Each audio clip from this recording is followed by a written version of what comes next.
주제별 읽어드림. 죽음. 마지막 순간. 참으로 경이롭지 않은가? 나는 눈을 감고서도 그 순간이 왔음을 알아차릴 수 있다. 석가모니가 죽었을 때 누구보다 독실한 제자인 아난다가 말했다. 내 머리카락이 쭈뼛 섰노라. 우리는 맥박이 뛰는 걸 계속해서 의식하는가? 혈액의 흐름을 감지하고자 온 신경을 곤두세우는가?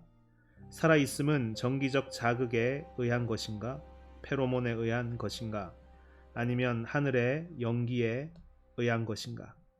목 뒤편에 모낭이 놀라서 거수경례를 한다. 잉태된 뒤 처음으로 몸이 가만히 있다. 멈췄다. 삶은 팽팽한 긴장이다. 살아있다는 것은 활기요, 움직임이요, 탄성이다. 이런 게 아니다. 죽는 순간엔 자잘한 일이 수도 없이 많이 벌어진다. 생명의 기운이 쇠하다가 완전히 고갈된다. 눈이 흐릿해지고 푹 꺼진 것처럼 보인다. 근육이 늘어지고 턱이 축 처진다. 피부는 한 번도 보지 못한 형체로 변한다. 수없이 쳐다봐서 너무나 익숙한 얼굴이 낯선 타인처럼 보인다. 가면을 쓴 것 같다.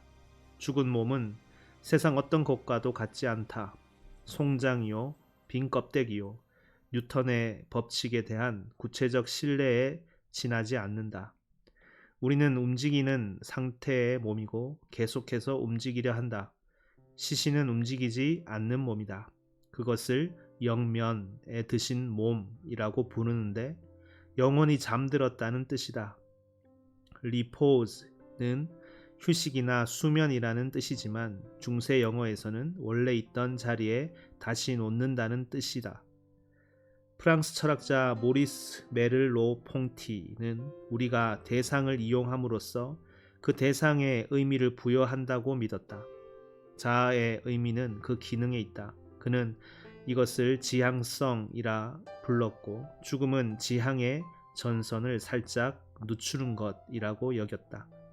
죽은 후의 시신을 보면 우리가 지향의 창조물임을 가장 명백하게 알 수 있다. 천천히 하라. 서두를 필요가 전혀 없다. 시신을 서둘러 옮기거나 천으로 가릴 필요가 없다. 방에서 서둘러 나갈 필요도 없다. 살펴보라. 제발 찬찬히 살펴보라. 이 방에서 방금 엄청난 일이 벌어졌다. 분위기는 시끄러울 수도 있고 조용할 수도 있다. 당신은 차분할 수도 제정신이 아닐 수도 있다. 아무래도 괜찮다. 여유를 두고 천천히 움직여라. 죽음은 한순간에 이루어지지 않는다. 오히려 매우 오랜 순간에 걸쳐서 이루어지고 다양한 방식으로 정의된다. 오랜 병마에 시달린 후에 찾아오는 죽음은 호흡을 통해 알 수 있다. 호흡이 불규칙해지면서 몇 초 동안 숨이 멎었다가 다시 돌아온다. 숨이 멎는 시간이 점점 길어진다. 그렇게 끊어질 듯 이어지다가 결국 멎는다. 내가 봤던 어떤 사람은 1분에 4번씩 쉬다가 3번씩 쉬다가 1번씩 쉬다가 결국 호흡 중추의 마지막 명령으로 얕게 한 번 더 쉬고 세상을 떠난다. 숨이 완전히 멎은 뒤에도 몇 분 동안 뇌에서 델타파가 발생한다는 흥미로운 증거가 드물게 나온다.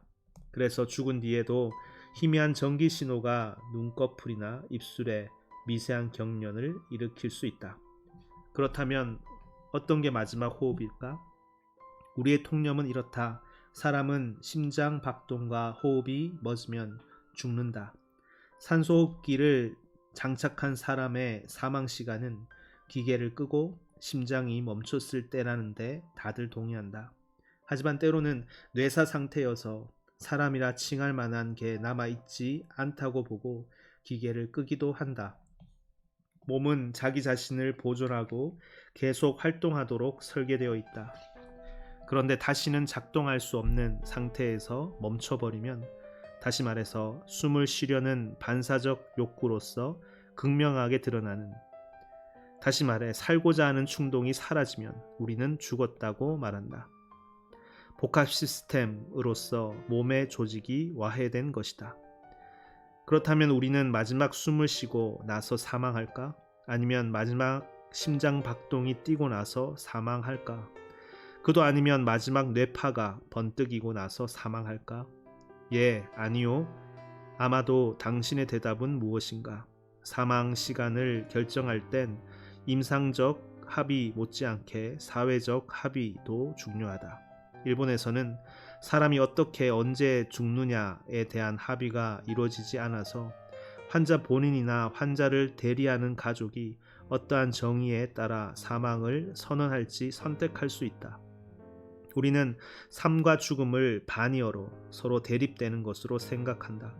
한쪽이 득세하면 다른 쪽은 꼼짝도 못한다. 아마도 삶과 죽음은 완전히 별개라서 모든 일이 상대를 전혀 배려하지 않고 벌어지는 것 같다.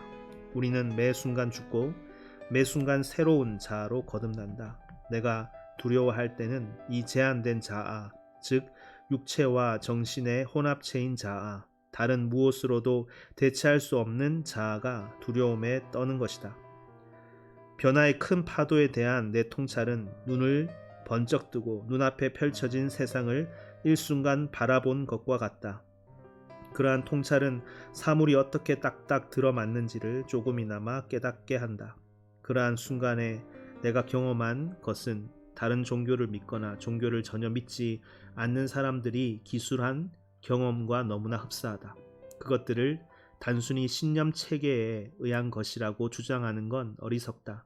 죽음의 순간에 우리가 선택한 말은 우리가 관심을 둔 구체 표면의 한 낙서 또는 채색과 같다. 죽음에 다가가면 우리의 모든 근원적 믿음이 분명해진다. 인간의 삶을 둘러싼 것, 인간이 세상에서 차지하는 공간과 인간의 삶을 넘어서는 더 위대하고 영원한 무언가에 대한 자각도 명확해진다.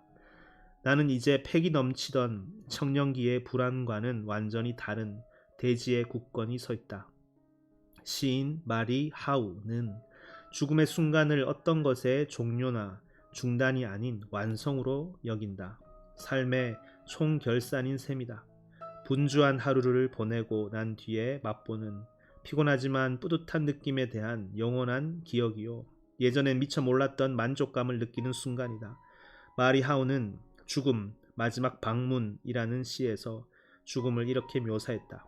마침내 누군가가 당신의 구두끈을 절대로 풀리지 않게 묶어 주었다. 나는 50년 전의 내가 아니다. 10년 전의 나도 아니고 작년이나 어제의 나도 아니다. 나는 이 문장을 썼던 사람이 아니다. 그렇다면 어떤 내가 죽을 것인가? 모든 것이 그야말로 모든 것이 한꺼번에 변하는 이 순간은 그 어느 순간보다 미스터리하고 강렬하다.